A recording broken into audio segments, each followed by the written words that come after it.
ওয়ালাইকুম আসসালাম রহমতুল্লাহ। আসসালামু আলাইকুম। আছি আলহামদুলিল্লাহ।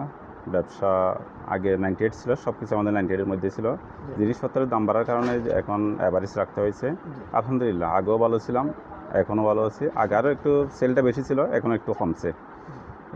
আদারওয়াইজ মোটামুটি আলহামদুলিল্লাহ খুব ভালোই আছে। যুদ্ধ পরিস্থিতির কারণে ব্যবসাটা একটু স্বাভাবিকলি সব জায়গায় একটু থমকে গেছে, তবে আলহামদুলিল্লাহ খুব ভালো আছে। যে মনে করেন যারা বাইরে মিডল ইস্টে আছে তারা মোটামুটি এখান থেকে তাদের পরিবাররা বাজার করতে পারে। আমার এখানে বেশিরভাগই মহিলা প্রবাসীদের কাস্টমার বেশি, প্রবাসী কাস্টমার বেশি। ওদের ফ্যামিলিরা এখান থেকে বাজার করে ক্রোকারিস এবং কসমেটিক জাতীয়। দামটাও মোটামুটি রিজনেবল প্রাইসের মধ্যে রাখি। সবাই সন্তুষ্ট ইনশাল্লাহ।